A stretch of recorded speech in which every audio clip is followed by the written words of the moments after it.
if you look at the national economic numbers, particularly over the last year and a half or so, I mean, you take Florida and Texas out, and it's a lot worse. I mean, we've really carried the load for so much of the country because you have other parts of the country, they were locked down for so long, and people fled, businesses have left. The society is kind of just frayed. And then most of those same jurisdictions have embraced soft on crime policies where they're letting people out of prison, where prosecutors aren't prosecuting people for crimes the prosecutor doesn't deem important, where they go after law enforcement wanting to defund police or attack police. So you end up having these places around the country that people just don't feel safe in. And whether it's New York City, whether it's San Francisco, whether it's Chicago, these are places that have had huge problems. And here's the thing, we can talk about infrastructure, education, all these things, low taxes, very important.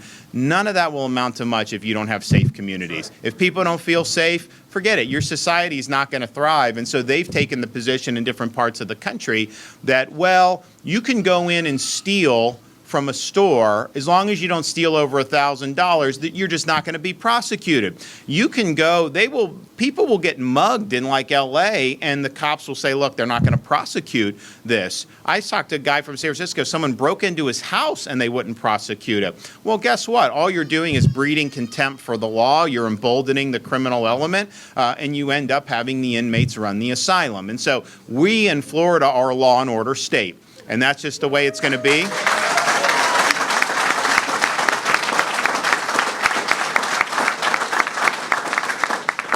And we need to be more concerned with helping the victims of crime than in placating the perpetrators of crime. And that's what you're seeing all throughout the country, where they're bending over backwards to make arrangements and accommodations for the criminal element. And they're leaving the victims high and dry. And so we're happy to be supporting law enforcement. We're happy to be supporting strong laws. We did have a prosecutor over in Tampa that had said he's only going to support certain laws and he's going to make these decisions about which laws he'll enforce and not. And so we removed that individual from office because he's not out following his oath of office. But very important, because when this unwind, if you let this unwind, you start to see society really fray, and it's tough to put that genie back in the bottle. I mean, a lot of these places, they're going to have a long road to come back. You look at a place like Minneapolis, where they rioted and burned down the place.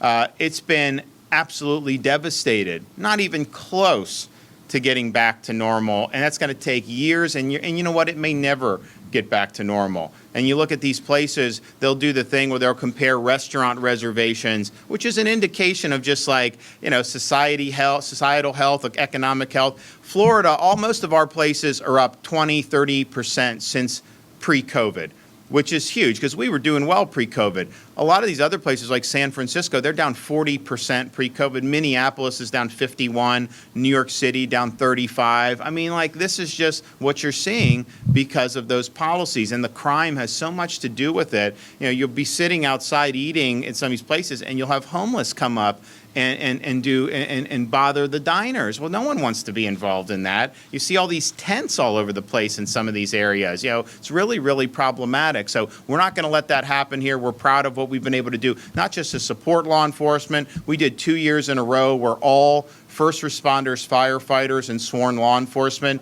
got $1,000 bonuses. And so the second year's bonuses are going to be going out in the mail very soon. And we're proud to show appreciation for folks that are protecting our communities. But we've also done a program where if you have some of these law enforcement who are being treated so poorly in these other jurisdictions, if they move to Florida, or even the young people, if they go into law enforcement from within Florida for the first time, you get a $5,000 recruiting signing bonus right off the top. So you got people that are really excited about coming down here.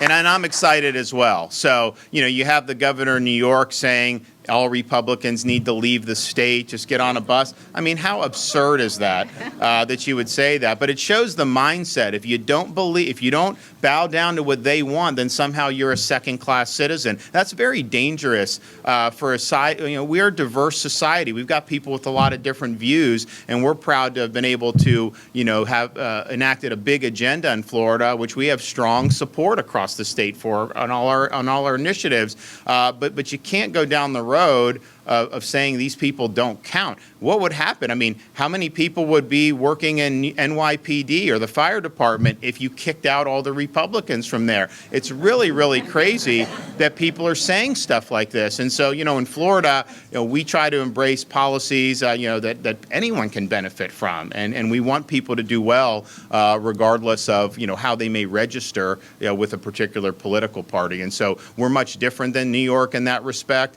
And I think we're a much freer state as a result. Okay, happy to